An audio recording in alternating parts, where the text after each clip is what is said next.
Olá, pessoal. A gente está ao vivo agora, gravando aqui esse vídeo com o Cláudio Patola. Ele aceitou meu convite para dar um webinar sobre impressoras 3D para a gente. E ele vai apresentar, né? A gente vai fazer um bate-papo aqui sobre impressoras 3D. O Cláudio é um grande conhecedor de impressoras 3D. Ele vai apresentar esse webinar que ele dá pela Tech Training. Eu gostaria, Cláudio, que você se apresentasse aí para o pessoal que não te conhece. Oi, gente, meu nome é Cláudio Sampaio, mas o pessoal me conhece mais na internet como Patola, né? É melhor a gente usar um handle, um apelido, porque é mais facilmente reconhecido.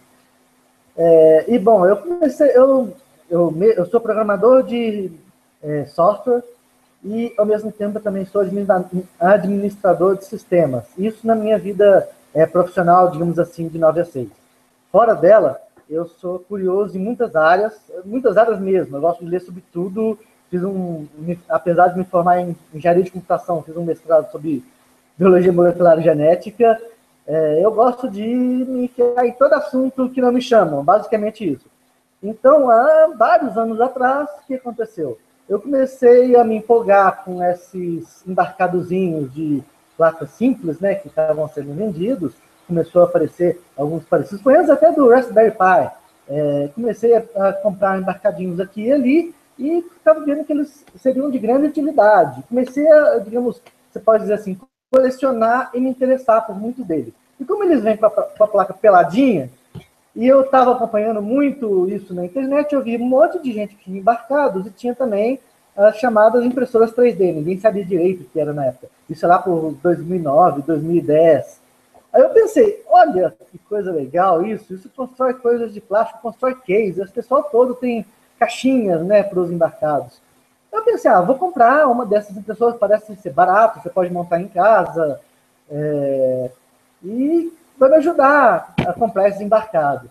E o que aconteceu? Eu continuei me interessando por embarcados, claro, mas a impressora 3D acabou virando uma paixão, porque acho que todo nerd tem isso, né? Você faz as coisas no mundo digital, ainda mais eu que vim desde muito, muito pequeno. Meu primeiro computador eu ganhei aos 11 anos, 84. Imagina só isso. E aí eu fiquei assim meses e meses e meses estudando, aprendendo a programar. Lembro muito bem daquela época. Então você passa todos esses anos fazendo coisas virtuais. Aí chega um aparelhinho que olha que barato. Você pode fazer os seus desenhos tridimensionais, você pode fazer as coisas no computador e tocar nelas. E você consegue fazer uma cópia real delas. Olha que legal. E se você perceber bem, isso não é nem muito diferente do apelo do embarcado. O embarcado, ele não é só um computadorzinho pequeno. Ele é um computadorzinho pequeno que tem GPIO, que tem saídas para você ligar e desligar coisas, ligar e desligar LED, mexer com robótica, controlar coisas. Agora, com a internet das coisas, tem mais isso de você conseguir despejar todo aquele seu conhecimento de décadas em coisas que, finalmente, são muito mais, assim, facilmente passadas do mundo virtual para o real. Antes você precisava de indústria, precisava de um monte de passo. Agora não, você está em casa, tem o Raspberry Pi, liga algumas coisinhas e pronto, tem o negócio apitando, mexendo. É uma delícia isso. Então, a impressora 3D tem muito a ver. Ainda mais para o histórico da impressora 3D, que eu vou começar a falar agora, que inclusive teve a troca de conhecimento do Massimo Banzi do Arduino com o Adrian Bauer do projeto RepRap. O que tem na maioria das impressoras 3D open source de hoje em dia, até muitas proprietárias, é um Arduino Mega. Eu acho isso muito legal. Pouca gente faz essa ponte entre a impressora 3D e o embarcado, mas para mim não são nem muito separados. E foi aí que o Alessandro me conheceu, o Alessandro da Tech Training. Bem no começo, quando eu estava começando a falar sobre impressora 3D nas listas de embarcados, ele achou legal, falou, eu estou vendo que esse negócio vai crescer. Você não quer ficar como o cara que faz a educação da gente, mostrou os cursos dele e tal, e foi aí que eu aceitei. Legal. Então, legal, basicamente, essa é a minha história, e esse é daí que eu venho, né? Você pode dizer assim. Ô, Patola, você tem um canal no YouTube, né? E você fez um vídeo esses dias atrás também, né? Você vai criar uma série. Conta pra gente dessa série que você está criando aí, rapidinho. Na verdade, é o seguinte, eu estou fazendo vídeos, pelo menos um vídeo na semana, né, por semana no YouTube. Não vai ser só sobre impressoras 3D, vai ser sobre, digamos, o universo maker em geral. Você fazer com Raspberry, com embarcados, fazer do it yourself, fazer um móvel, não sei, se eu de repente tiver uma ideia, vai ser isso. Mexer com impressoras 3D, usar elas nos contextos domésticos. E a gente, nesse programa, a minha namorada, que também se interessou por esse assunto, ela está construindo uma impressora 3D do zero. Aliás, deixa eu mostrar um pouquinho do laboratório, deixa eu falar também do laboratório. Esse laboratório aqui, eu fiquei praticamente 2 anos planejando ele. O que acontece é que todas as coisas que eu colecionava, eu deixava em casa e comecei a tulhar, a casa ficou inabitável. Então, eu construí isso aqui, idealizei e construí um espaço de 32 metros quadrados. A gente está aqui na webcam, eu vou tentar ser suave para mostrar. Olha só, tem uma área com green screen, que é onde a gente grava os vídeos. Está torto, né? Mas tudo bem.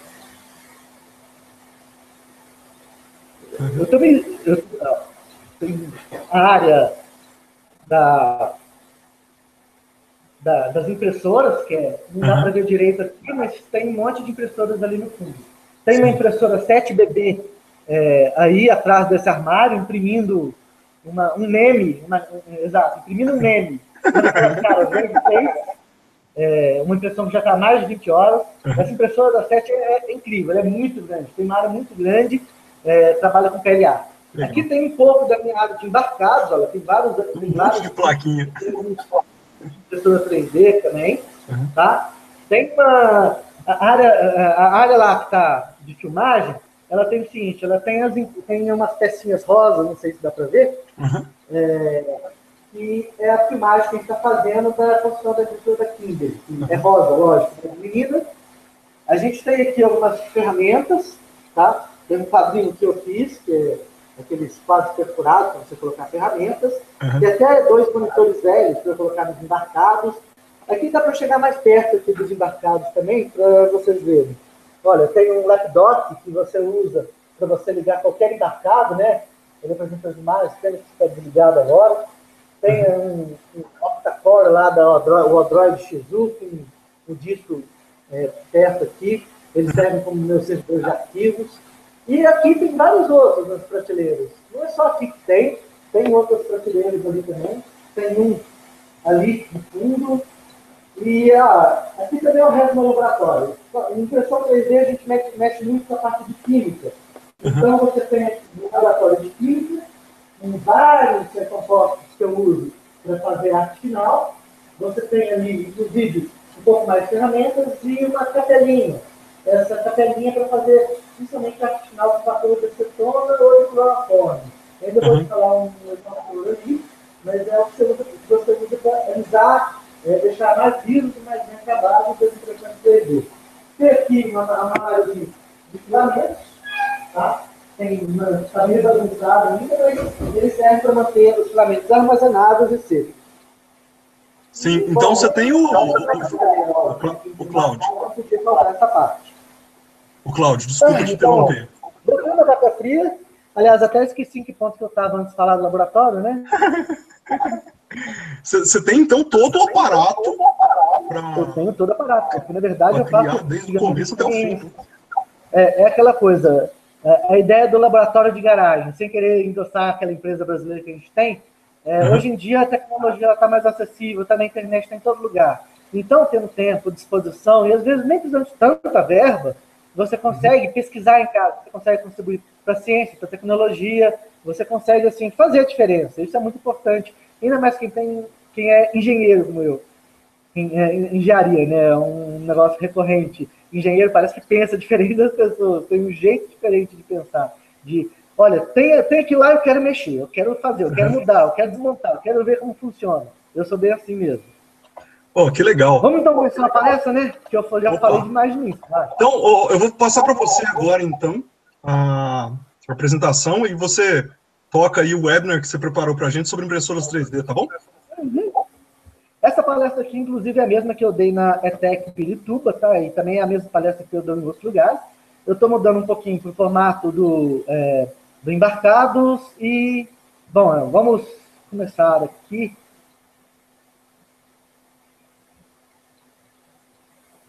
agora vocês não vão ver mais o meu rosto e vão ver a figurinha aqui, tá? Do início da apresentação. Tá aí o ensino da Tech Training, tá? Porque, digamos, a minha patrocinadora que me incentiva a fazer tudo isso. Eu estou fazendo um curso de 40 horas de duração de ensino de impressoras 3D pela Tech Training, e também tem a SET, que está dando apoio para a gente, inclusive para a impressora que eu mostrei lá, tá? Eles disponibilizaram, a gente leva em palestras e tudo. E o que a gente vai falar aqui está mais ou menos explicado aqui. Vai ter a gente falar um pouco do histórico, tá? E da teoria por trás da impressão 3D. Vamos começar, então, falando do histórico. O próprio nome da impressão 3D é um nome recente, antigamente era mais conhecido como fabricação digital, que serve, a impressora 3D serve como uma analogia entre as duas dimensões do papel e as três dimensões de objeto sólido. Só que isso não é necessariamente verdade, não é uma analogia perfeita, porque as impressoras 3D, elas fazem peças, fazem algo que vai ter justamente uma utilidade prática. Você tem aquela forma 3D para se encaixar em algo, para fazer... Você pode fazer esculturas, que é informação também. Mas esse, digamos assim, é uma utilidade menor da impressão 3D. E é o motivo pela qual, inclusive, limita a imaginação. Muita gente pensa em impressora 3D como uma impressora 2D, como algo que faz informação, que coloca as coisas numa folha de papel. E por isso só consegue pensar em esculturas. Mas a impressora 3D é um pouco como na década de 80, você começava a ter microcomputadores. Você falava para alguém que comprou um microcomputador, o pessoal achava um absurdo. Pô, você pagou quanto? $2.000, $3.000 nessa calculadora glorificada? Não tem sentido, né? Mas não, a calculadora glorificada, a gente sabe hoje em dia que faz muito mais do que fazer cálculos. Ela consegue fazer apresentações, ela consegue fazer... você consegue jogar joguinhos nela, consegue usar para multimídia, consegue usar para planilha de cálculo, processador de texto. A gente usa o computador em tudo da nossa vida. Então, é a mesma coisa com a impressora 3D. Ela faz coisas, ela faz objetos, qualquer objeto. É como um replicador de Jornada nas Estrelas, guardadas ainda as restrições tecnológicas, né? Então, basicamente, ela faz o que você imagina que ela fará. E, na verdade, a ideia é muito antiga. Ela começou lá por volta na década de 80. Em 86, a 3D Systems fez a primeira patente relacionada ao processo de fabricação digital. Em 1989, a Stratasys, tá? A 3D Systems e a Stratasys são hoje as duas maiores empresas de impressão 3D do mundo.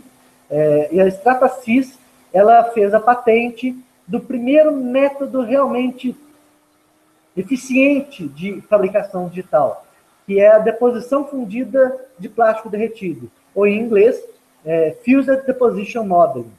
Esse nome, que inclusive também foi registrado pela Stratasys, é o que a gente tem as impressoras 3D domésticas e de pequenas empresas, né, usando hoje em dia. O que acontece é que a patente é uma patente de utilidade, ela expirou em 2009, e aí, o que aconteceu?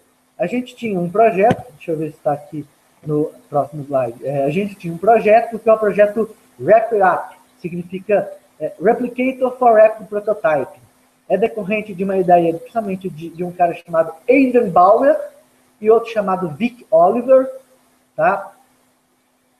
Eles viram a tecnologia de fabricação digital, impressão 3D, e pensaram, poxa, mas é muito confinada, está só no mundo industrial, mas dava para fazer alguma coisa barata, dava para fazer alguma coisa para o cidadão comum. E publicaram, em 2004, um artigo científico falando isso, das possibilidades da fabricação digital, principalmente se ela fosse open source. Em 2006, eles começaram um site, o wrapapp.org, tá? Para justamente fazer ensejo a esse projeto, que seria uma impressora 3D feita com peças comuns, que você não gastaria muito e que seria totalmente open source. Eles ajudaram a desenvolver, junto com seus colaboradores, a receita, a parte física, incluindo o BOM, né, que hoje é um Bill of Materials, a a lista dos materiais para você comprar e onde. Eles também fizeram o firmware, quer dizer, o software que roda no microcontrolador, e vários outros ajudaram com softwares livres para fazer o chamado fatiamento e disposição em bandeja. Eu vou falar sobre o que são essas etapas da impressão 3D no computador logo, logo. Mas aí, então, eles fizeram, em 2006 ou 2007, eu não tenho certeza, saiu essa primeira wrap-up aqui. Tem em 2009, mas 2009, na verdade, foi que caiu a patente. E aí ela começou a ser construída de verdade. Em 2009 também, foi quando a MakerBot se interessou pelo projeto. Eles trocaram muitas figurinhas com o projeto, né? O Brepetis, que é o cara que fundou a MakerBot, ele fez a primeira impressora dele, a Replicator, um open source, até por causa das trocas com o projeto WrapRap, né? Era praticamente uma WrapRap a impressora dele. E desde aquela época, o site, o projeto, não parou quieto, assim, já tem mais de 60, eu acho que já passou de 100, na verdade, o número de receitas de impressora completas que você pode acessar no site WrapRap para você encomendar as peças e construir em casa, incluindo o firmware e os softwares fatiadores, os softwares de modelagem, os softwares de disposição em bandeja que você vai ter que usar no seu computador. Por isso mesmo, a plataforma, ela também, quer dizer, uma impressão 3D, ela é multiplataforma. Você pode usar os softwares tanto em Linux, quanto em macOS, quanto em Windows. Isso é geralmente característica dos softwares open source. Eles costumam ser multiplataformas, mais do que os proprietários. Infelizmente, essa história ela não tem sido muito bem contada. Parece assim, nas reportagens que se fala de impressão 3D, o povo meio que procura omitir esse histórico. Até porque tem a queda de uma patente, que para muita gente é um assunto delicado, porque afinal de contas eles dizem que patente traz inovação, e você tem uma patente que simplesmente travou o processo, mas travou mesmo por 20 anos. A Wikipedia dá a estimativa de que em 2009, quando caiu a patente, o custo da impressão 3D diminui em 2 ordens de grandeza, isso é 100 vezes. Se antes uma impressora 3D custava $1 milhão, passou a custar $10 mil. Isso, para mim, é uma coisa muito significativa. E aquele documentário Print the Legend, por exemplo, entrevistou um monte de gente, inclusive do projeto WrapRap, mas não citou o projeto em nenhum momento, que mostra que o assunto é bem incômodo para eles. Nesses 20 anos, a gente teve algumas outras técnicas de impressão 3D que também foram foram patenteadas, tá? 2 delas caíram ano passado, que são a SLS e a SLA. Primeiro vamos falar um pouquinho da técnica de deposição de plástico, afinal de contas eu falei que ela foi patenteada, mas nem falei o que é direito. Não sei se é uma formação exclusiva, mas basicamente ela trata uma peça em 3 dimensões como se tivesse dividido em fatias muito finas. E aí o que ela faz com essas fatias muito finas? Ela atua como se fosse um plotter. Ela desenha a primeira fatia depositando o plástico derretido na trajetória que seria. A gente está vendo essa representação aqui, é um filete que vai caindo em estado líquido e solidificando. Acabou a primeira camada, ele sobe um pouquinho. Geralmente essa camada vai ter entre 0,1 milímetros a 0,3 milímetros. Então você sobe e vai depositando mais um pouco. E aí, no final, depois de várias horas depositando camadas fininhas sobre camadas fininhas, você tem algo em 3D pronto, completo. Na verdade, as técnicas de impressão 3D, praticamente todas funcionam seguindo esse princípio básico. Você tem camadas e você vai subindo, você vai depositando uma camada após outra.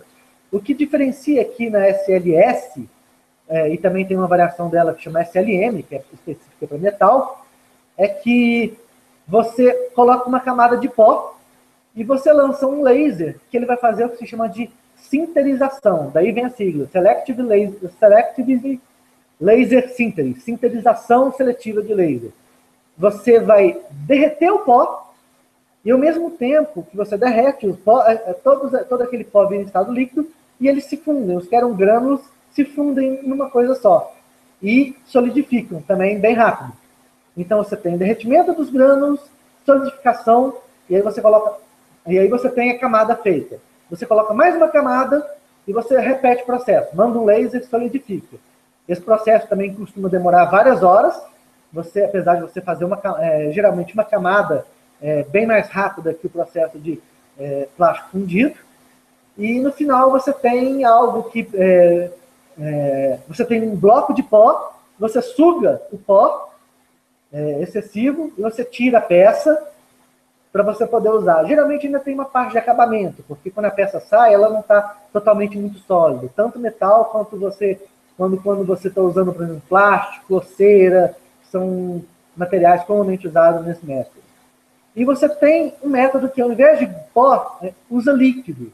Você já deve ter, inclusive, visto aquela notícia recente do pessoal que conseguiu fazer esse método de uma maneira muito mais rápida que a convencional.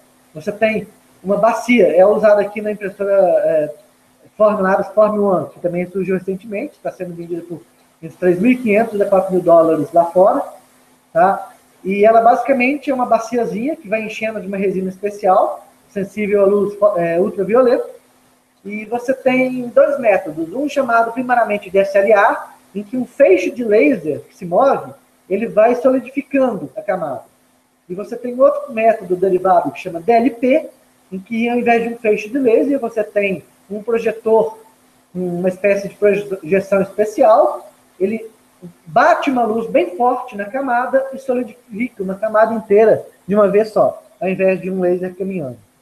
E você tem muitos outros métodos surgindo hoje em dia, ainda mais depois que a impressão 3D virou uma palavra na boca do povo, tem muita gente investindo nisso, né? Você tem aquela com papel, que usa tecnologias, inclusive, da impressora inkjet. Você tem outras técnicas que envolvem pó, por exemplo. Você tem a técnica que envolve gesso, um tipo especial de gesso e um ligante que é uma tinta. Aí você consegue fazer peças coloridas. Até então, a maioria dos processos que eu citei aqui só consegue fazer peças de uma vez só. A não ser quando você tem mais de uma cabeça de impressão no plástico fundido, aí você consegue ter algumas poucas cores. Até agora ninguém conseguiu fazer um método que misturasse cores eficientemente.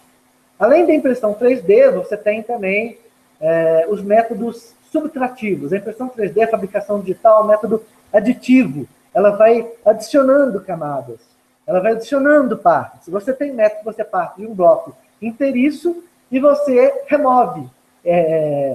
Esses são os que a gente tem nas cortadoras lasers, nas CNCs, e que tem uma figurinha aqui como exemplo. Aqui é uma CNC de isopor.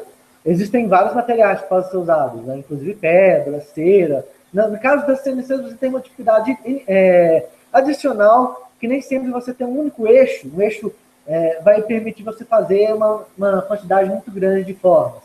Você consegue fazer só aquelas onde o eixo alcança. Se ele for somente vertical, você não consegue fazer algo que dê a volta verticalmente. Então, por isso que você costuma ter CNC de 3, 4, 5, até 6 eixos, para elas entrarem em lugarzinhos menores, conseguirem furar também, ou escavar o material pelos lados. Passar um pouquinho, aqui a impressão de plástico, a gente tem assim, uma variedade enorme desde que o projeto Retra soltou as receitas open source dele, né, que veio para o mercado. A gente tem aqui algumas brasileiras, da CNC Brasil, a gente tem a SET, né, que é o nosso patrocinador, tem a Cleaver, a Metamáquina, que foi também uma das primeiras impressoras 3D e procurou ser open source. Infelizmente parece que não deu muito certo, eles não venderam muito. Você tem uma open source estrangeira, que é a Ultimaker, que é uma reconhecida pela sua qualidade, que patrocina alguns softwares, como o Cura e o firmware Marlin. Você tem a AP, que é uma impressora 3D que resolveu seguir outro caminho, um caminho bem fechado. O cartucho é da Cubify, na verdade, ela é uma divisão da 3D Systems. Desculpa, não é a AP, é a Cube. Ela usa um cartucho específico que só pode ser o que você compra dela. O material, você comprando material por esse cartucho, sai 6 vezes mais caro por quilo do que se você comprasse um filamento comum, sem ser melhor na qualidade. A vantagem do filamento, desse cartucho aqui, na verdade, é que ele avisa quanto falta para o fim do filamento. Você tem ainda algumas outras impressoras, você tem de outros tipos de designs, tem um que está ficando mais famoso agora, que são essas 3 primeiras aqui de baixo, que são as chamadas Delta. Ao invés de ter o que se chama de eixo cartesiano, como as outras, você tem um braço mecânico que se move em x, y, z, você tem um braço mecânico preso por 3 hastes, e a posição x, y, z dele é calculada através de regras trigonométricas. Inclusive, uma impressora dessas, tipicamente para fazer esses cálculos, ela vai precisar de um pouco mais de processamento. Como é do embarcado, você sabe que o Arduino, que é o cérebro da maioria das impressoras, ele não tem contas de hardware por ponto flutuante. E essas contas são necessárias para fazer essa transformação das coordenadas da delta. Então, tipicamente, uma delta comandada por Arduino vai ser assim, você vai perceber a lentidão dela no LCD, quando ela tem ligado, que vai demorar bastante para responder. Você tem uma impressora de um design que vem dos robôs mecânicos de carro, que é o chamado Design Scara, que é essa aqui. Essa impressora aqui eu nunca vi nenhuma comercial sendo vendida, só vi essa versão open source. E outra que também só vi uma open source, que deve ser bem difícil de construir, é essa Polar, que inclusive tem 3 extrusores. Você pode trabalhar 3 peças ao mesmo tempo. Que ao invés de funcionar com eixo X, Y, Z, ela funciona girando a peça em 2 eixos. Vamos ver. Thiago, até agora tá bom? Você tem alguma coisa a dizer? Tem alguma coisa a perguntar? Tá joia. Tá joia, né? Bem claro. Beleza. Eu sei que é um pouco jativo falar monólogo, tá? Eu vou procurar depois até disponibilizar essa apresentação para o pessoal ver. Claro. E o que eu quis dizer aqui nesse slide é que a gente tem 2 mundos. O mundo que resolve pela parte mais fechada e o que vai pela área mais aberta. Eu separei aqui em 2 mundos, inclusive dá para a gente ver que não é totalmente assim. Por exemplo, aqui tem a 7 3D, mas até é uma injustiça colocar a 7 como closed source, porque a única coisa que eles fecham, na verdade, é o design eletrônico da CPU deles, e, na verdade, nem o frame deles é realmente fechado. Você consegue pegar esse desenho muito fácil. E o resto todo eles disponibilizam. Eles disponibilizam as informações das medidas para você, eles disponibilizam firmware para você usar, eles, assim, na própria página deles, incentivam você a usar o Slicer, que é open source. Então, assim, uma impressora como essa aqui, na verdade, tem muito pouca diferença dessa aqui, que ela é toda open source, é a MetaMáquina. Essa daqui também são open source lá fora. As Deltas geralmente são open source. Essa aqui é open source porque é difícil de montar. Ninguém ainda pensou num jeito fácil de fazer software para ela, deve ser muito difícil, né? Ainda está muito primário. É difícil colocá-la no mercado. Enquanto que a gente vai ter a CNC Brasil também, embora assim,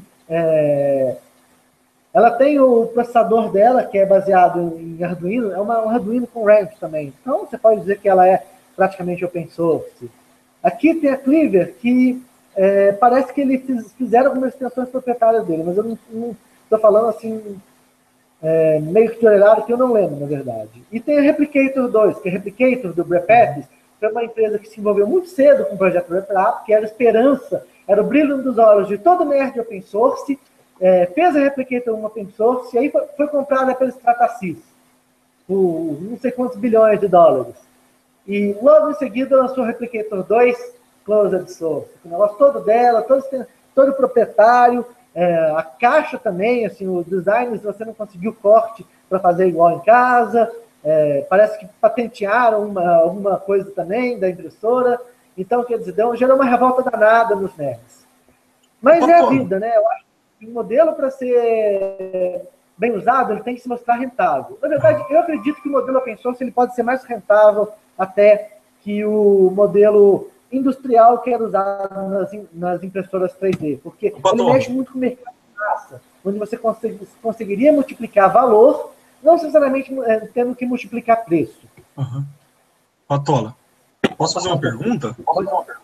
Pode, por favor. Nesse seu último slide aí. São 2 mundos, né? O mundo open source e o mundo que não é open source, certo? Como você viu, assim, não existe uma barreira grande entre eles. A gente tem assim, mais um degradê, né? As impressoras que são mais open source, as que são menos open source. Tá certo. Ainda mais porque praticamente toda impressora 3D doméstica, ela é um pouquinho open source, você pode dizer, porque ela é baseada no projeto RepRap. É difícil ter alguma que não é, que tenha tudo realmente diferente. Uma perguntinha, por exemplo, se você quiser montar uma impressora 3D na sua casa, que ela é totalmente open source, é possível? Sim, não só uma. Como eu disse, o projeto RepRap, ele disponibiliza mais de 100 receitas. Você tem mais de 100 modelos para escolher para você montar em casa. Alguns dos que eu mostrei aí, por exemplo, as Delta, a própria Ultimaker, elas são montáveis. Você pode... Ultimaker, olha só, você manda cortar MDF, monta, compra as peças que não tem nada muito especial para fazer, para comprar, e faz em casa. Essa Delta aqui também, eu tenho uma Delta dessas que eu mesmo montei em casa.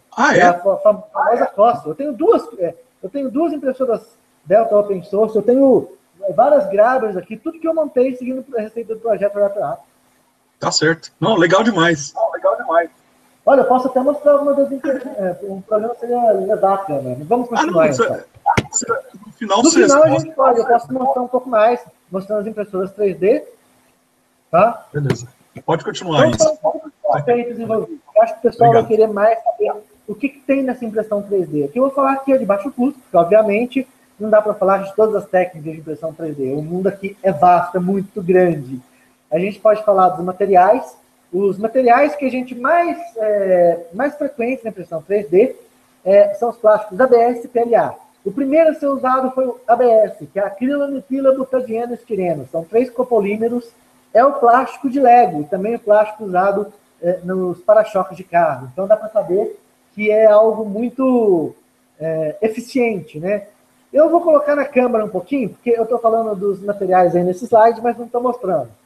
Então, vamos lá. Voltando para a câmera. Você consegue me ver? Aí. Beleza, ó. Tirar um pouquinho daqui e colocar. Aqui são alguns dos objetos que eu tenho. Esse aqui é feito de PLA, inclusive está com algumas... Opa! Esse aqui é feito de PLA, tá? Um vasinho. Tem inclusive algumas imperfeições que eu tinha deixado na impressora Delta mal calibrada. Tá? Este aqui é feito de ABS. ABS tem uma característica muito interessante, que ele é um plástico que ele dissolve com acetona. Então, se você passar vapor de acetona nele, ele passa da consistência rugosa do plástico, que é esse aqui. Consegue ver bem? Sim, tá bem embaçado. Aí. E agora, consegue ver bem? Melhorou. Você passa um vapor de acetona nele, tá autofoco, tá zoado. Esse autofoco passa um vapor de acetona nele, tá? E ele passa para esse outro tipo aqui, ó. Uma consistência mais brilhante e mais lisa. O vapor de acetona, ele funde as camadas do ABS. O ABS é um plástico muito bom para você fazer arte final. Ele também é flexível, ele tem peças que ele solta fácil. Existe uma coisa que a gente põe nas estruturas, nas peças, que é o que se chama de estrutura de suporte. Essa aqui, por exemplo, é uma que eu ainda estou tentando tirar aqui das pernas da mulher, porque você imagina assim, um Cristo Redentor. Você vai ter os braços dele, e como você vai camada a camada, subindo, você acabaria fazendo o braço dele no ar. Não pode, você tem que ter algo que você vai subindo para você remover depois e você ter sua peça. Então tem plástico que você joga fora.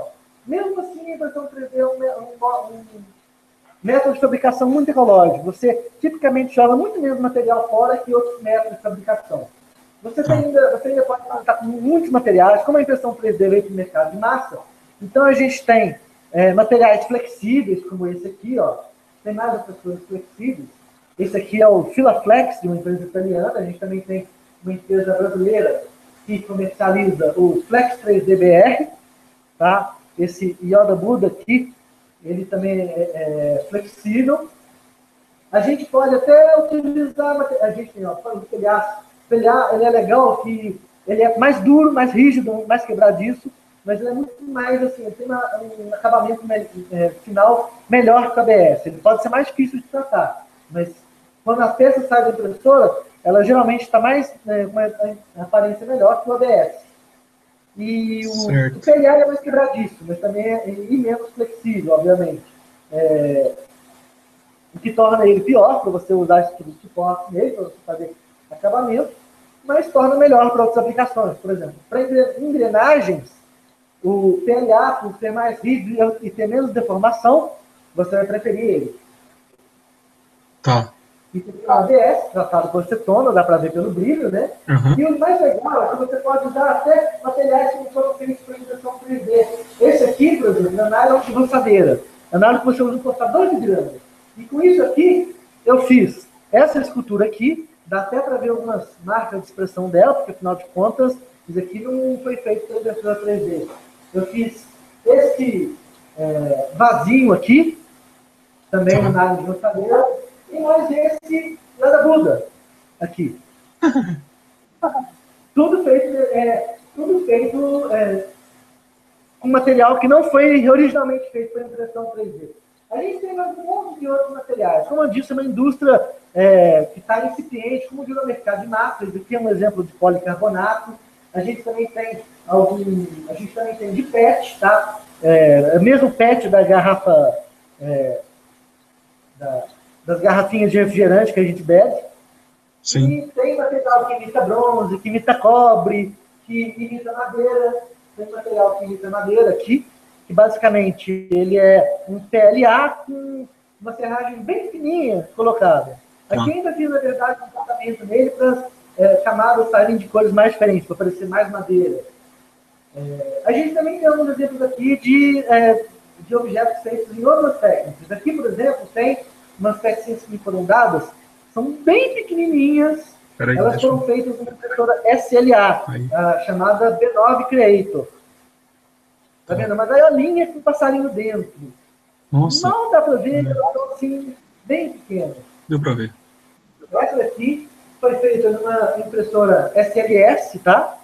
Um mecanismo que tinha que ser testado. Eles testaram e viram que tinha essa agarração nele que dava, tá vendo? Esse foi um defeito que só viram quando imprimiram a peça. É uma das...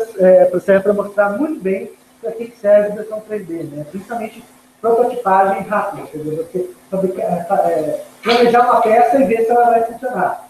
Esse aqui é outro, só que esse aqui foi feito em ABS. Sim. É um mecanismo de bomba de ar, compressor de ar. Muito legal. Bom, vamos voltar então no slide, a gente viu o materialzinho aqui. Deixa eu fazer uma pergunta. Pode falar. Qual que é o material mais barato para você usar no impressor 3D? É o PLA? O ABS é o primeiro material usado e ele é fácil de encontrar enquanto a gente não acaba o petróleo, né? Ele vem do petróleo. Ele é o material mais barato por enquanto. Dizem que as reservas de petróleo vão acabar. Aí o PLA com certeza vai se despontar como provavelmente mais barato. Ele é um óleo, ele é um plástico feito a partir do bagaço de cana-de-açúcar ou de milho. Quer dizer, você consegue pegar ele da natureza. E ele tem mais uma vantagem e desvantagem. Ele é biodegradável. Isso quer dizer que se você deixar ele assim, exposto ao tempo, ao vento, ao sol, ele vai acabar quebrando, degradando. A notícia boa é que faz com que isso faça com que ele volte rapidamente para a natureza, né? Ele é um material ecológico nesse sentido. E você disse que você usa vapor de acetona para dar o acabamento, né? É difícil comprar acetona? O vapor de acetona tem a seguinte característica. Ele é usado para você secar pasta de coca muito rápido. Então, por isso, ele não é proibido, ele é regulado pela Polícia Federal. Você pode comprar acetona pura. A acetona de farmácia não vai funcionar, tá? Para você fazer arte final nas suas peças. Porque ela tem álcool, tem algumas outras substâncias que diluídas impedem essa ação, tá, de, digamos, dissolver que acontece no ABS. Então, você vai ter que comprar acetona pura, acetona PA, que é para análise, né, que é de laboratório. Você compra até bem baratinho em lojas de laboratório e elas facilitam o processo para você. Qual que é o processo? Você tem que ter um cadastro na Polícia Federal, e toda vez que você comprar alguma coisa em alguma loja de laboratório, eles avisam a Polícia Federal, esse cara aqui comprou tantos litros de tal substância. O limite da acetona é 2 litros a cada 30 dias. Então, você compra 2 litros agora, 2 litros depois, e aí você consegue ter um estoque. A não ser que você faça um volume de impressões muito grande, você não vai precisar realmente mais do que isso. Sim, sim, claro. A acetona não é algo muito tóxico, é algo, inclusive, que tem no nosso sangue, não é tão preocupante trabalhar com ela. O mais preocupante é trabalhar. Na verdade, eu fiz uns testes aqui, tem algum vídeo que falta eu ainda colocar no YouTube, e eu testei 7 substâncias diferentes para tratamento equivalente com PLA. O PLA, ele não reage muito com a acetona. Quando ele reage, é mais no sentido de degradar e quebrar, não de ficar bonitinho. Então, é para dar acabamento. Para dar acabamento no BS, então. A acetona serve para acabamento da BS. Tá certo, obrigado. E eu fiz experiência, usei proteção e tudo, e vi que tem 3 substâncias que funcionam bem com PLA. São todas substâncias muito tóxicas que você não pode manipular sem assim, proteções mil, sabe? Máscara, luvas grossas, não pode nem ser luvas de látex, jaleco, que são clorofórmio, o diclorometano, que é um parente do clorofórmio, que o clorofórmio, na verdade, é o triclorometano. Você tira um cloro e o diclorometano.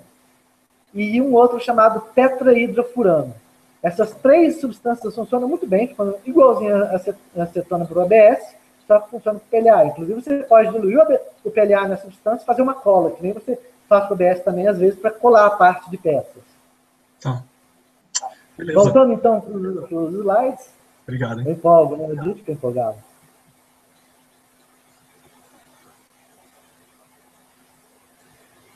Vamos?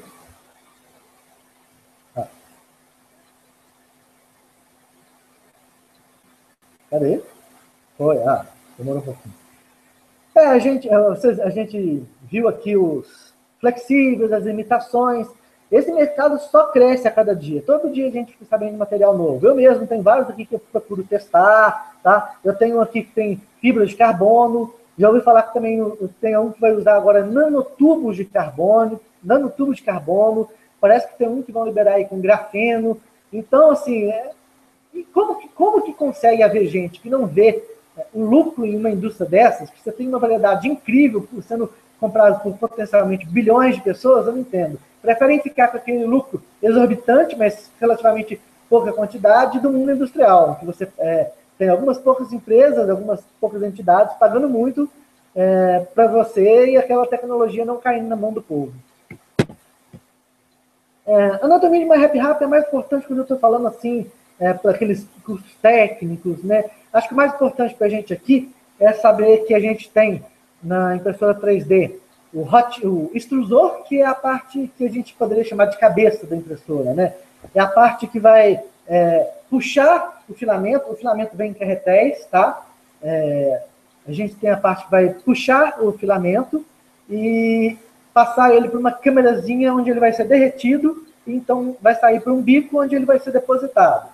Esse é o extrusor. O extrusor é feito de 2 partes, como eu já adiantei. A gente tem aqui a parte que traciona, a parte que puxa, né? Isso aqui é uma com engrenagem, que é o chamado de cold end, quer dizer, a parte fria. Você está puxando o filamento, ele está frio ainda. E você tem a parte que chama hot end, que é a parte que derrete e deposita. E aqui você tem 2 designs de hot end diferentes. Um maiorzinho, que é mais convencional, e esse daqui, menorzinho. O hot end, inclusive, geralmente tem uma parte aqui, que aqui é feita de material diferente, bege, e aqui é feita de aletas de metal, que é a parte que dissipa o calor. Como você tem uma parte muito quente, e todo o resto do maquinário pode ser de partes que derretam, pode ser até de plástico, você tem que isolar isso de alguma maneira. Então, aqui embaixo, você tem a câmara aquecida, essa parte quadradinha aqui, o bico, né, que deposita, e você tem a parte dissipadora. E você tem algo importante também, que é o seguinte, a mesa de impressão.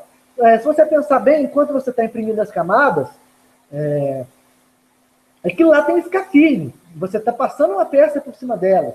Ela pode cair. Vamos supor que seja alguma coisa com uma parte fina.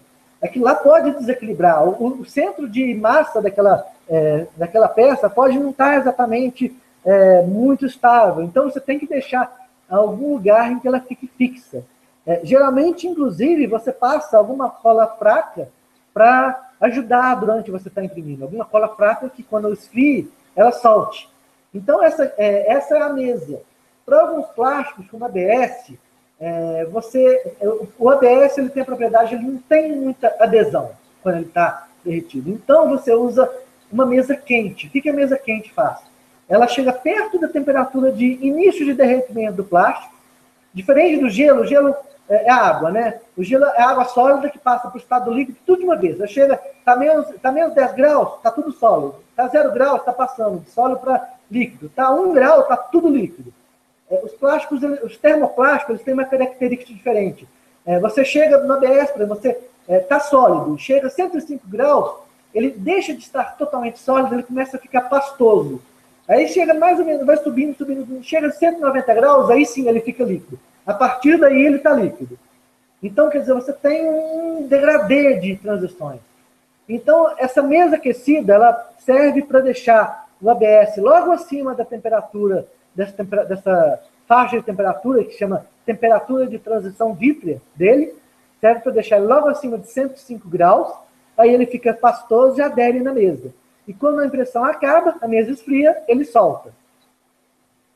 Outra função da mesa é também para o ABS. O ABS ele tem uma característica muito chata, que ele expande bastante quando você derrete, e logo ele também contrai bastante quando ele solidifica. Então, como você vai ter partes assim, esfriando antes das partes mais quentes, você vai ter um esfriamento, um diferencial de resfriamento grande, algumas partes vão se contrair mais rapidamente que outras. Isso vai levar a deformações. Esse efeito é conhecido como warp na impressão 3D. E ele estraga, né? Geralmente faz a peça se descolar da mesa, faz a peça ter rachaduras, porque uma parte mais acima puxa, outra parte mais abaixo puxa, e você tem a camada se soltando, a chamada delaminação. Então, a mesa também serve para outro objetivo, além de deixar o ABS grudado, que é aumentar a uniformidade térmica, deixar o plástico mais tempo quente e fazendo assim com que o diferencial de temperatura seja menor, pelo menos para as camadas mais baixas. Quando você está imprimindo algo muito alto, já não funciona tão bem. Fonte usada numa impressão 3D, na verdade, pode ser até uma fonte de TC adaptada. Ela é uma de 12 volts e algumas usam de 24 volts, geralmente entre 350 watts a 600 watts, dependendo da capacidade e do tamanho da impressora. A parte mais gasta de uma impressora é a mesa aquecida, porque ela tem uma área muito grande. O extrusor mesmo, a parte que derrete, apesar de ir numa temperatura bem maior, não gasta muito.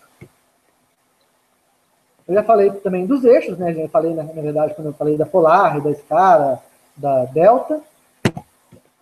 E o cérebro da impressora, que finalmente é aquela coisa que a gente teve o projeto WrapUp, né? No início do projeto, dá para você ver pela Wayback Machine, eles pensavam em usar um Arduino Uno. Inclusive, essa parte foi legal, que o Máximo Banzi, do Arduino, encontrou pessoalmente, né, com o Aidan Bauer, para verem isso. Inclusive, eles chegaram a palestrar juntos sobre isso, impressora 3D open source e microcontrolador open source.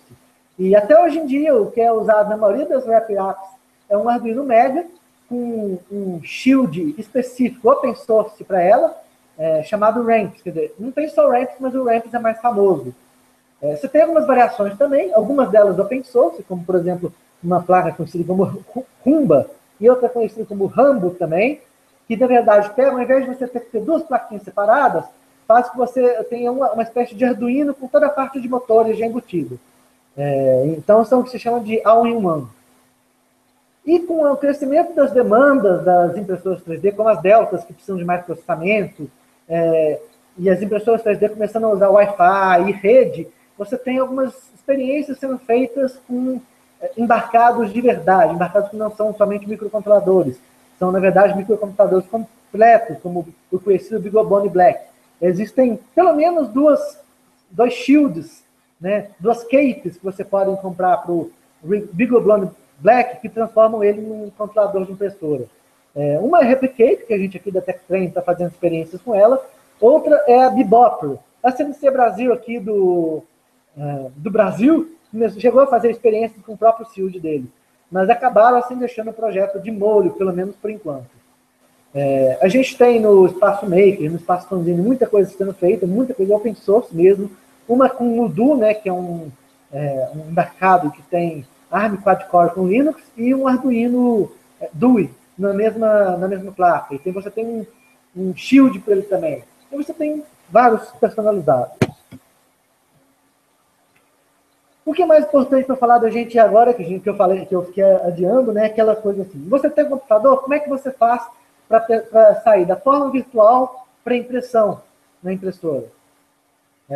Tiago, só antes de eu começar essa parte aqui, até agora tudo bem? Dá para entender? Quanto tempo a gente está? Acho que a gente está um pouco Tudo jóia. longo já, né? Hã?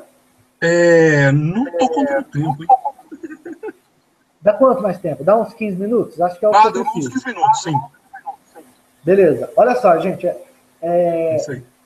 A primeira forma, você tem a forma 3D, mas quem não mexe com modelagem não sabe é que a gente, na verdade, tem 3 modos de representar internamente no computador. Na verdade, 2 modos de representar internamente no computador uma estrutura em 3 dimensões.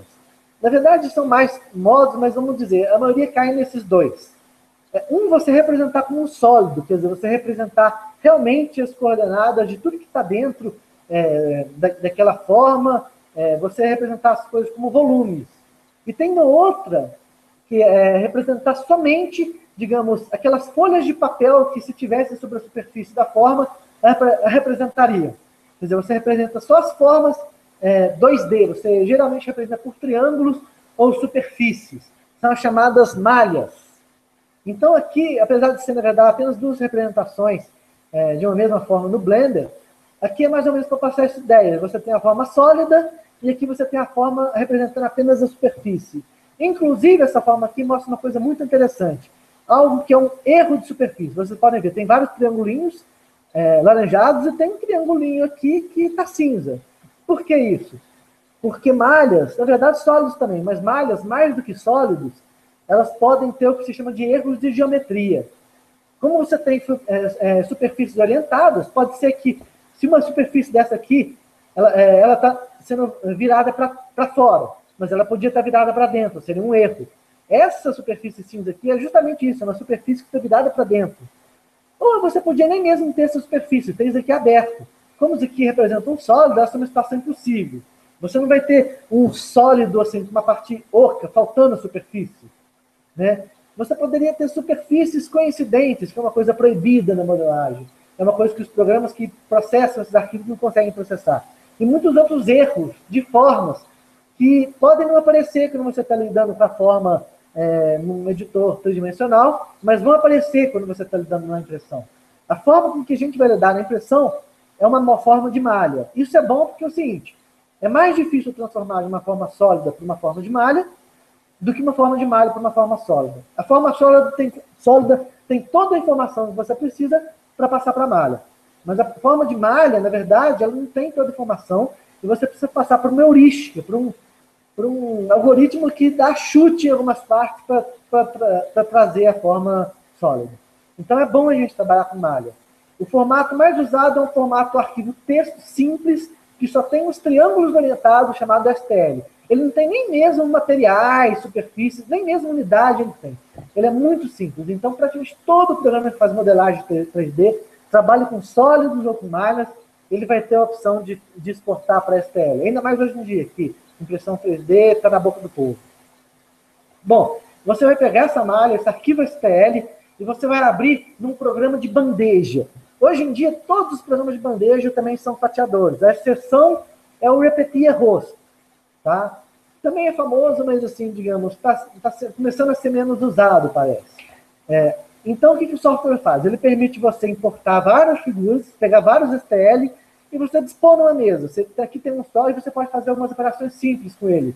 Você pode aumentar, diminuir, esticar, multiplicar, girar, né? Dispor na bandeja. E aí, esse que está aqui, ele permite até mesmo você cortar a figura.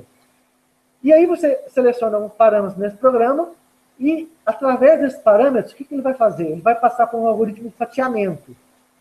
O que é o fatiamento? Você pega essa forma 3D e você transforma naquelas fatias que a gente falou mais cedo. Na verdade, elas não vão ser fatias, elas vão ser, na verdade, comandos que têm a trajetória da cabeça da impressora derretendo plástico para fazer aquela forma. Este aqui é um arquivo G-Code. É um arquivo que tem os comandos para a impressora. Não sei se dá para ver muito bem aqui, mas alguns comandos têm até comentários. Ó, um coloca as unidades em milímetros, outro usa coordenadas absolutas. Tem os comandos aqui de movimento, esse começa com G1, que vão com X no Y tal. Esse E aqui é a quantidade de plástico extrusado. E esse F aqui, que aparece em vermelho, é a velocidade. Comando, tanto é comando que você tem aqui um arquivo com realce de sintaxe, uma realce de sintaxe do VIM, que inclusive eu peguei incompleto e eu que fiz essa realce aqui para ele. Durante o fatiamento, na verdade, você pode ajustar uma série de parâmetros. Por exemplo, que altura de camada você quer? A impressora 3D tem o que se chama de altura de camada, que é o equivalente à resolução. Quer dizer, você quer camadas de que altura? 0,1 milímetros, 0,2 milímetros, 0,3 milímetros. Você pode ter mais, vai depender mais da largura do seu bico.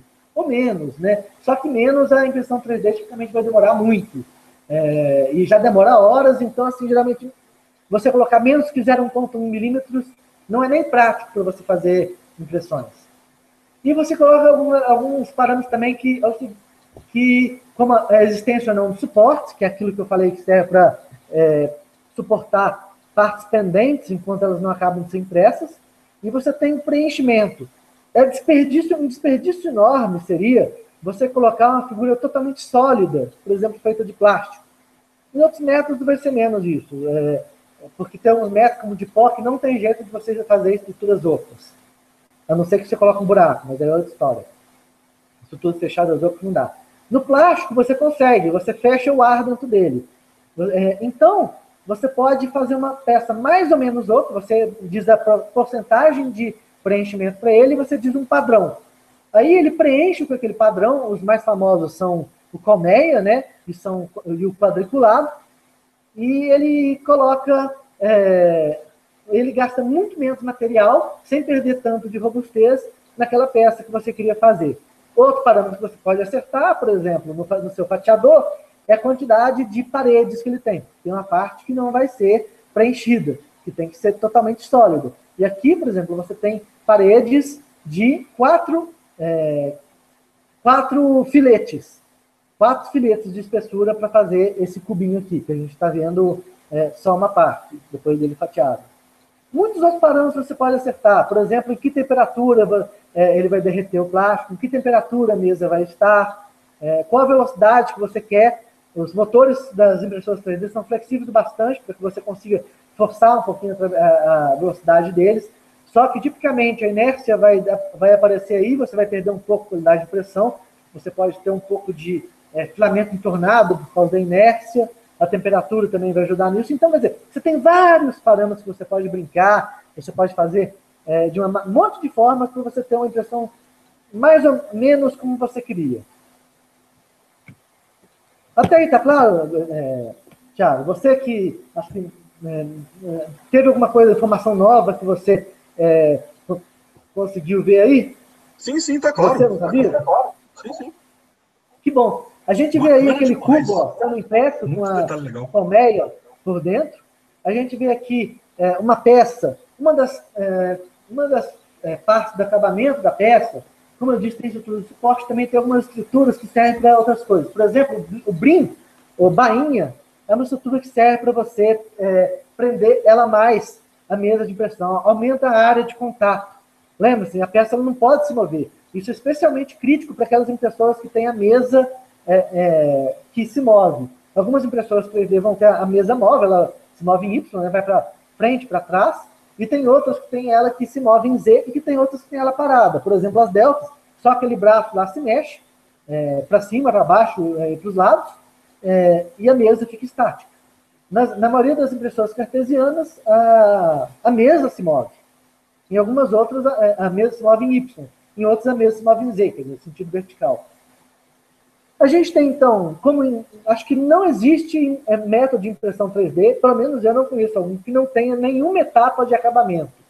Tá? Você geralmente tem que tirar algumas arestas, você tem que consertar algumas superfícies mais rugosas, você vai ter que tirar suportes, vai ter que tirar a bainha, pode ter outro tipo de estrutura que não é muito mais usada, que chama o raft, né? Você pode ter que tirar. Ó, ela sai rugosa, como eu disse no ABS, você tem que passar por acabamento. Aqui um chaveirinho sem acabamentos, aqui depois de passar pelo acabamento de vapor de acetona. E você pode ainda ter que ter pintura para você passar mais informação. Como muitos dos métodos de impressão 3D hoje em dia são monocromáticos, ou pelo menos tem poucas cores, geralmente quando você vai fazer uma escultura, você acaba indo para pintura. Não precisa nem ser para esculturas, pode ser para peças mesmo que de repente você tem necessidade, por exemplo, de reforçar com verniz ou semelhantes, ou algo para endurecer a peça. Patola, uma pergunta. A mesa, eu vi que algumas impressoras têm uma mesa aquecida, certo? Uhum. Todas as impressoras 3D têm a mesa aquecida? Por que ela aquece? Como funciona?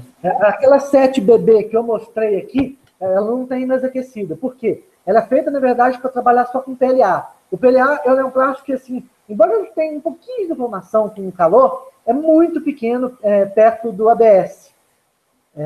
Então, ele também tem adesão muito maior. Então, geralmente, o PLA ele funciona bem o suficiente, sem mesa aquecida. A 7BB, a mesa é algo que gasta muita energia, né? Como já diz, mais gasta energia uma impressora 3D. E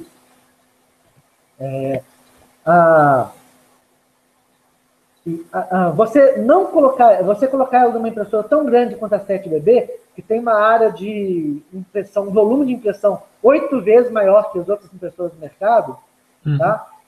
Gastaria uma energia enorme. Eles precisam fazer um projeto da impressora com muito mais...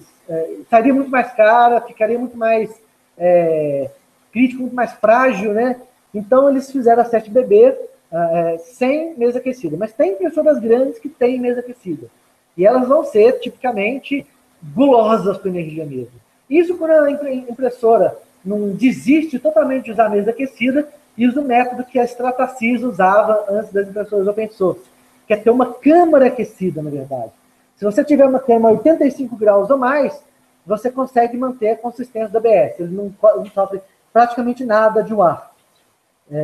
O grande problema de você ter o volume de impressão aquecido dessa maneira é que o ar não é bom condutor de calor, você vai precisar de algo muito forte para aquecer, e segundo, que os próprios mecanismos eles têm que ser resistentes a essa temperatura, né? Aquele mecanismo que vai deslizar o eixo, os motores que tipicamente ficam expostos, né? Apesar que tem um jeito de esconder os motores, mas pelo menos o eixo, a cabeça extrusora e algumas outras partes têm que ficar expostas. Então elas têm que aguentar o calor. Então é outra dificuldade você fazer uma câmara aquecida. Obrigado. Nos Estados Unidos, acho que a Stratasys ainda tem a patente de câmara aquecida, mas aqui no Brasil não. Beleza, obrigado. Com a popularização da impressão 3D, né, primeiro surgiram aqueles softwares open source, inclusive por causa do projeto RapidA. Surgiu o SkinForge, que nem é usado mais, que era muito complicado. Ele tinha 350 ajustes, muitos deles redundantes, e era muito lento, feito em Pickle, Pickle-TK, que é uma linguagem antigaça. Depois veio o Slicer, que é um software Pro. Ele é muito sofisticado, até hoje ele é um dos softwares mais completos, se não o mais completo, assim, das impressoras 3D de baixo custo. Ele é desenvolvido ativamente ainda, só que como ele é feito em script, ele é muito lento para fatiar. Você tem um que apareceu depois, que é patrocinado pelo Ultimaker, que é o Cura, né? Ele é um software... A parte mais notável do Cura é que ele é um software muito, mas muito fácil de usar. Ele é muito direto, ele é muito mais fácil de configurar que outros softwares de impressão 3D. Né? Ele é muito ágil para você colocar. E você tem muitos outros aparecendo no mercado. Tem o open source recente, escrito em .NET, que é o Matter Control, muito bom também. E você tem um gratuito que é mostrado aqui, que é o Key Slicer. Esse aqui, do fundo, é o Cura. Inclusive, ele já não está com essa aparência, já está com uma interface diferente da versão 15.06. Esse aqui é um proprietário só para Windows, chamado Craftware, mas que, em termos de qualidade, é muito bom. Inclusive, ele permite suporte customizado. E com o crescimento do mercado, está vindo mais gente que quer aproveitar esse filão, inclusive para vender software. Tem aqui, por exemplo, o software Simplify 3D. É um software assim, que é difícil dizer quem que é o mais completo, ele ou o Slicer. Ele é muito completo também, e ele tem alguns recursos assim, muito bons, como, por exemplo, os suportes personalizados. Você não precisa pôr suporte embaixo, deixar ele calcular o suporte sozinho, você pode pôr suporte em áreas que você acha mais críticas. Ele permite você fazer as coisas de um fluxo de trabalho muito, muito fluido. É um software muito bom. Mas ele custa $150. Mas ele, apesar de tudo, é bom que ele é multiplataforma. Você pode comprar ele para macOS, para Windows ou para Linux. E aqui você tem... esse aqui não tem... esse aqui é o Slicer. Esse aqui é o Slicer mesmo, a versão nova que vem com muitas novidades. E provavelmente você vai ter, em breve, deve ter algum que eu não conheço aparecendo no mercado. É um mercado novo, então tem muita gente investindo. Eu sei que tem, assim, também mais algumas iniciativas open source aparecendo por aí. Não sei de todos os comerciais. Dizem os que mexem com fatiadores proprietários assim, de indústria que eles são mais sofisticados, mas esse eu não conheço, para dizer. Como eu disse, aquilo da analogia com os computadores dos anos 80, o mais difícil é você entender a utilização. Como a gente está com tempo curto, eu vou passar aqui um pouco mais, ser mais breve do que eu costumo ser, tá? A impressão 3D de baixo custo não é melhor para mexer com estátuas e esculturas, justamente porque geralmente é monocromático. Como você pode ter estruturas duplos ou triplos, mas aí você não vai poder, continua não podendo misturar cores. E, na verdade, você vai estar desperdiçando o potencial se você pensar só em cores. Quando você tem estrutura duplo ou triplo, mais vale você usar para materiais diferentes. Por exemplo, você fazer a sua peça de um material e fazer o suporte da peça de outro material que seja solúvel em alguma substância. Porque aí você pode simplesmente deixar para dissolver e aquele suporte que estaria em áreas difíceis de encontrar, você consegue simplesmente tirar com tratamento químico. Ou então você pode, por exemplo, fazer algo que tem uma parte rígida, uma parte flexível, um filamento flexível, como, por exemplo, um boneco articulado, ou então uma prótese, em que isso é importante. Inclusive, hoje em dia estão surgindo próteses exatamente desse jeito, né? Quando você vai fazer uma estátua, uma escultura, tem uma parte da informação que a impressão 3D de baixo custo não vai poder te providenciar, que é a parte da cor, né? Você só pode mostrar uma cor de cada vez. Aquela parte que fez, na verdade, ingressar no mundo da impressão 3D, que foi os cases, né? Quando você está fazendo um projetinho embarcado com eletrônica, aquilo tudo, aquilo lá vai ter uma forma. De repente você quer fazer um robozinho, um videogame, e para essa forma, nada melhor que você fazer do que impressão 3D. Impressão 3D é muito boa para isso, para você fazer projetos pequenos de forma única. Inclusive fazer muitas iterações para ver se vai encaixar ou não. Parte de objetos domésticos, de uso doméstico. Você pode muito bem usar a sua impressora 3D para fazer seu suportezinho da câmera GoPro, para transformar uma régua num taquímetro, para substituir aquela maçaneta da gaveta que quebrou, para substituir aquele dial do seu carro que quebrou, para substituir a manopla do carro. Isso aqui aconteceu com o meu carro anterior, a manopla quebrou, eu baixei de outro automóvel, na verdade. Eu estiquei um pouquinho para caber no meu, modifiquei um pouquinho, imprimi e usei ela muito bem. Por mais de um ano. Até, na verdade, substituir meu carro, né? Utilidades caseiras. Essa aqui foi uma vasilha de gato que eu mesmo modelei. Na verdade, eu modelei para minha avó, que também tem vários gatos, mora em Juiz de Fora, uma cidade onde essa vasilha aqui era difícil de achar. Então, eu modelei para ela e imprimi os modelinhos para ela. Isso aqui é a demonstração de um filamento flexível, o Filaflex, que eles disponibilizam para você baixar um tênis, para você imprimir com ela e vestir. E tem, assim, para banheiro, para cozinha, tem muita coisa surgindo. É difícil falar porque, por exemplo, no Thingiverse, um site que disponibiliza peças para impressão 3D, e que foi que eu peguei quase todas daqui, tem mais de 500 mil diferentes, inclusive muitas personalizadas, que é o que a gente vai falar agora. Objetos em que você pode... Esses são aqui modelados no software OpenSCAD, que é um modelador 3D declarativo. É tipo um Power Array. Você diz assim, eu quero um cubo de lados 10, 20, 30, ele faz um cubo assim para você. E como você dá para você colocar em variáveis esses valores, dá para você fazer objetos parametrizáveis. Você vai lá no Thingiverse, ele te mostra uma interface em que você preenche, ó, eu quero fazer um óculos personalizado para minha cara, eu quero que o aro seja tanto, ele seja tão redondo assim, ele seja de tal estilo, tenha tal grossura, comprimento aqui da parte de apoiar na orelha, não sei como chama, vai ser tal.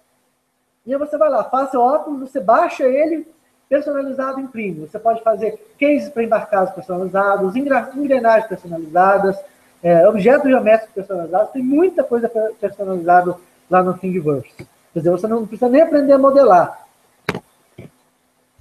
E um dos projetos, o que a gente vai ver aqui, tem muita gente que adora o desafio de fazer algo imprimível em uma impressora 3D.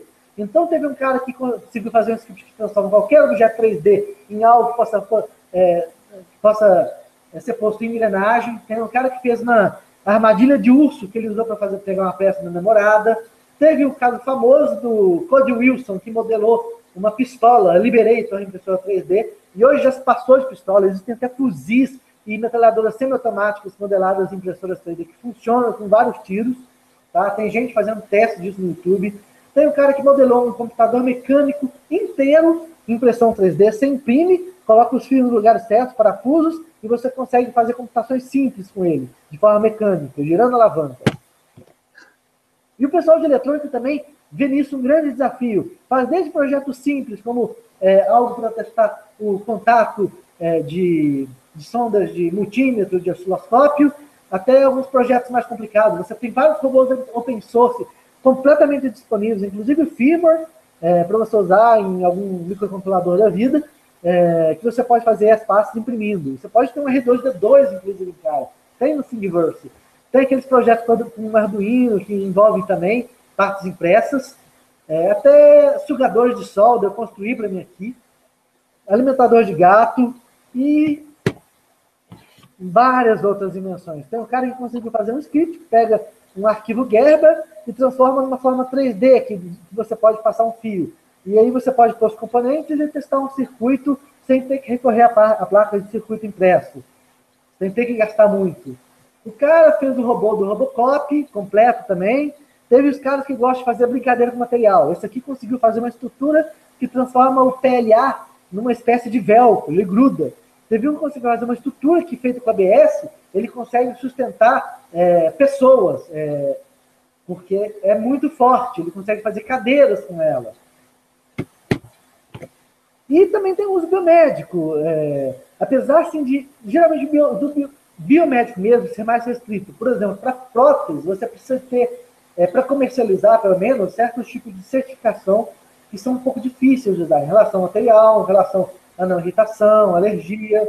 Inclusive, isso atrapalha um pouco o processo de iniciativas como, por exemplo, a Enabling the Future, que procura distribuir próteses feitas por impressão 3D caseiras para pessoas de países onde tem muito mutilados e semelhantes. Geralmente, o uso biomédico ainda fica nas impressoras 3D mais industriais. Mas dá para você usar também. Tem muita coisa sendo usada para educação, tá? De impressora 3D doméstica. Aqui a gente tem a professora Maria Elisete Kunkel com o seu projeto Mão 3D na Unifesp, tá? É como se fosse uma expansão da Enabling the Future aqui, tá? Tem até a Ana Paula Dias Cano, que é a aluna dela que mora em Campinas, que vem aqui também para a gente trocar figurinhas. Eu gosto de ter contato com todo o pessoal sobre isso, inclusive porque eu fiz biologia, né? Mestrado em biologia, então tem que usar em algum lugar. Patola. Eu falei um pouco. Pode falar.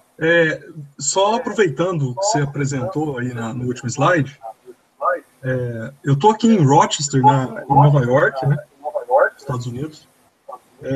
O projeto Enabling the Future, para quem não conhece, eu convido as pessoas a verem como é esse projeto, porque é um projeto muito legal que proporciona crianças a modelarem as suas mãos, as suas próteses, porque elas não têm mãos, suas próteses customizadas dependendo do tamanho dos seus braços, né? Exatamente, é justamente aquela coisa, você pode fazer uma coisa personalizada. Cara, impressão 3D abre todo um leque de possibilidades, porque é aquela coisa, você tem um objeto virtual armazenado, então você pode imprimir um objeto que seja totalmente descartável. É barato o plástico de impressão 3D. Você compra 1 quilo de ABS por R$100, e com 1 quilo de ABS você pode fazer 50 garrafinhas de 200 mililitros. É muita coisa que você pode fazer. Então você pode fazer uma mão para a criança, e se quebrar, você substitui, imprime outra. Não precisa pagar $5.000, que nem era 5 anos atrás, entendeu? Teve um pessoal que até está bolando aparelhos baseados nessa filosofia. Por exemplo, teve um cara que fez um negócio para fazer docinho, sabe aqueles gummy bears? Ele tem um programa, você passa uma forma 3D no programa e ele faz 6 engrenagens.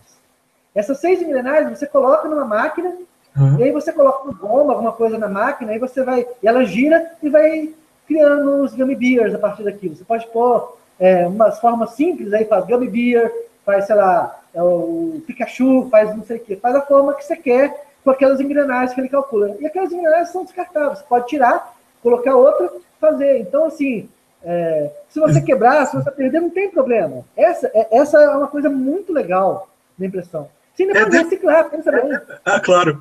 Deixa eu te falar uma coisa que eu pensei aqui. Desculpa. Você pode pegar o plástico, derreter e utilizar de novo na impressora. Olha que legal. Legal demais. Tem uma coisa que eu pensei aqui, que é muito legal ter uma impressora 3D numa empresa que desenvolve produtos, certo? Como é que é? É muito legal. É muito legal e importante você ter uma impressora 3D e uma empresa, se não é ela uma empresa média ou grande, ou uma startup, para que você consiga imprimir seu modelo 3D e checar se é aquilo que você desenvolveu. É indispensável, é indispensável. E, assim, a gente está num tempo em que tem impressora 3D sendo vendida, eu não estou falando nem mais das que você monta em casa. A gente hoje em dia, com essa inflação e tudo, a gente ainda tem impressora 3D sendo vendida a R$1.700. Uhum. Tudo bem, ela é a mais barata que eu vi, mas isso faz com que você, se você não tem na sua empresa, sei lá, R$5.000 para gastar numa impressora boa comercial hoje em dia, que empresa você tem, né? Você tem uma banca de jornal.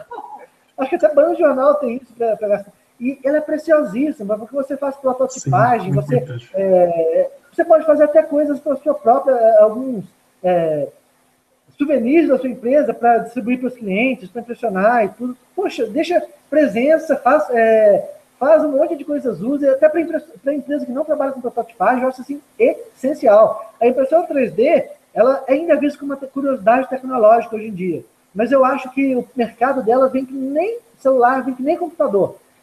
Surgiu como uma coisa assim, mas você usa, você não precisa dessa sofisticação toda, e você não vai fazer nada com isso. Para daqui a 5 anos, está em todo escritório, em toda casa, e você até estranha a pessoa que não tem impressora 3D. Imagina a pessoa que não tem smartphone hoje em dia, que não tem computador. Você estranha, né? Tá. Uma pergunta que eu sempre tive curiosidade é o seguinte: por exemplo, digamos que eu tenho um filamento azul de ABS ou PLA e uma impressora 3D no meu escritório, tá? Minha pequena empresa. Eu mando imprimir várias peças e quero compor elas num produtinho. Como que eu faço para pintar? Eu não gostaria que todas fossem azul. Como que eu faço para pintar várias partes diferentes com várias cores? Então, olha só, aí já é todo um campo que tem gente que já tem indústria sobre isso tudo. Os plásticos, a ABS pega melhor, PLA pega um pouco menos. Eles geralmente têm um tipo de tinta especial que funciona com eles, e eles não funcionam tão bem, eles não pegam tão bem, então geralmente você vai usar um composto que chama primer, tá? É uma substância que serve justamente para tinta aderir. Você passa uma camada de primer primeiro, e aí você passa tinta, então você tem, e geralmente é tinta acrílica, que é, pelo que eu sei, a melhor tinta para usar no objeto. Bem e aí legal. você tem toda a ciência, né? Eu vou fazer um programa sobre isso, pretendo, pelo menos, porque a gente tem contato com gente também que gosta dessa parte de acabamento. Tem muitos tipos de acabamento que você pode dar, muitas substâncias que você pode passar, vernizes, substâncias que dão ar de velho, tá? Você pode dar substâncias que dão ar metálico, toda uma ciência, mas sim, você pode pintar todo um campo de uma adaptação em cima disso, tá? Bacana. Cria empregos ainda, cara. A gente vai pintar a impressão 3D, isso é muito legal. Isso aí. É isso aí, Cláudio. Você vai fazer mais alguma coisa? Você tem mais alguma coisa para apresentar ou é isso? Deixa eu ver, cara. Eu queria dar uma... deixa eu pegar algumas coisas aqui. Eu não sei se vai adiantar agora, né? Ó, esse aqui é um carretelzinho de legal. PLA, que eu estou fazer o teste aqui. Então, você pega filamento e prende no cabeçote, né? Você pega o filamento e prende no cabeçote, né? Deixa eu pegar aqui. Eu já tenho...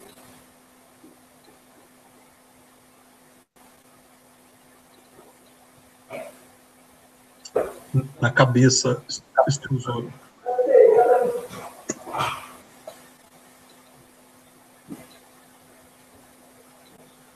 Olha só, esses daqui são vários hot ends que eu tenho. Esse aqui, por exemplo, é um hot end duplo. Eu encomendei da China para testar. E tem aqui a versão original dele. Deixa eu mostrar. Mostra aqui. Com calma, pega. Mostra de novo. Desculpe, eu estou muito rápido, né? Isso. Olha, este aqui é um hot end duplo, tá? Isso, ele tem certo. 2 bicos extrusores. Certo. Tá vendo? Chama quimera. 2 lugarzinhos por onde o plástico entra nele. Tá. Tem um mecanismo estacionador que vai enfiar aqui o plástico e ele vai sair aqui derretido. Essa parte aqui é a parte dissipadora. Esse aqui é um hot end mais convencional. Ó, de uma entrada só, com um dissipador, a parte dissipadora redonda, essa não é minha, tá? O biquinho aqui pequeno, o cartucho aquecedor. É esse fio vermelho aqui que vai aquecer. Esse fio branco que está aqui, ele é o termistor, ele vai ficar medindo a temperatura. E essa parte aqui é a parte que você encaixa no mecanismo extrusor. Cadê? Mostra de novo. Aí. Tá. Essa bolinha aqui, ó, esse aqui é para filamento de 1,75 milímetros. Você tem 2 tipos de filamento, 1,75 milímetros e 3 milímetros, que são os mais populares na impressão 3D. Aliás, os únicos usados. Nunca vi uma impressora que tivesse diferentes. Tá certo. Aqui, ó, a gente pode mostrar na minha 7 modificada, cheia de gambiarra, um extrusor, um mecanismo extrusor completo. Tá? Certo. Você tem a parte estacionadora junta. Nem todos você terá a parte estacionadora junta. Eu vou mostrar aqui. Tá? Peraí, vai com calma. Nossa, tá difícil. Tem uma delta aqui. Uma delta. Tem um tubinho. Deixa eu colocar. A delta é essa aí, né? A delta é essa aí, né? O centro da imagem. A delta é essa. Dá para ver? Dá sim. Nossa, aqui à esquerda. Bom, a delta ela tem esse tubinho que liga o mecanismo estacionador aqui em cima. Tá? Tá. Tem o mecanismo estacionador. Dá para ver? Dá sim. Dá sim. Ela tem esse mecanismo aqui que está estacionando e que em si você tem separados. Então é chamado de filamento guiado ou golden. Tá? Em que você tem 2 mecanismos. O mecanismo que empurra e o mecanismo que derrete separados. Certo. O que empurra e o que derrete. O que empurra o verdinho e o que derrete o azul. Ela é fixa. O que empurra o verdinho e o que derrete é o azul, né? Isso, o que empurra o verdinho e o que derrete é o azul. Tá certo. Isso aí. Bom, acho que era isso que eu podia mostrar. Eu vou fazer mais vídeos, o pessoal vai ter mais chance de ver meu laboratório, mas espero que tenha sido instrutivo. Muito obrigado. Tenha sido muito cansativo. Muito obrigado, viu, Cláudio? Só para lembrar que você falou. Pela oportunidade. Você disse sobre o site Thinkiverse. Eu vou até reforçar, porque o Thinkiverse tem diversos tem outros. Eu vou passar uma lista para você, de URLs para você colocar no negócio, com essa apresentação, com o site, as principais citações que eu fiz, beleza? Isso aí. Eu gostaria de agradecer em nome do Embarcados, a Tech Training, a você pelo seu tempo que você se dedicou a essa apresentação. Eu gostaria de te parabenizar, porque você sabe tudo aí sobre impressora 3D. Muito bom, muito boa a apresentação. Obrigado, cara. E é isso aí. Muito obrigado, viu? Falou. Falou. Abração. Valeu. Até mais. Falou.